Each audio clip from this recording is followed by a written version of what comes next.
السلام علیکم۔ کراچی کا موسم اچانک تبدیل، سمندری ہواؤں کا راج، گرد آلود ہوائیں چلنے کی پیشنگوئی، شہری تیار رہیں۔ کیا آپ حالات حاضرہ سے آگاہی حاصل کرنا چاہتے ہیں؟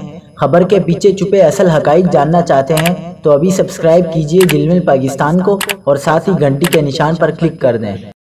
آپ کو بتاتے چلیں کہ شہر کراچی میں اس وقت مغربی سلسلے کے کمزور اثرات مرتب ہو رہے ہیں، جس کے سبب تیز خوشگوار ہوائیں چل رہی ہیں، جبکہ نچلی سطح پر بادل بھی تشکیل پا رہے ہیں۔ موسمیاتی تجزیہ کار جواد میمن کا کہنا ہے کہ کراچی میں جنوب مغرب سے سمندری ہوائیں چل رہی ہیں۔ آج رات تک کراچی میں سمندری ہوائیں بحال رہیں گی۔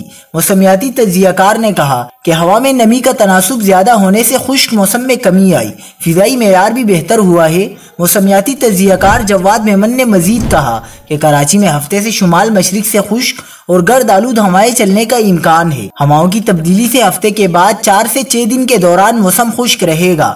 دن اور رات کے درجہ حرارت میں 2 سے 4 ڈگری کمی آ جائے گی۔ ماہرین موسمیات کے مطابق خشک اور گرد آلود ہواؤں کے باعث فضائی معیار آلودہ رہنے کا بھی خدشہ ہے۔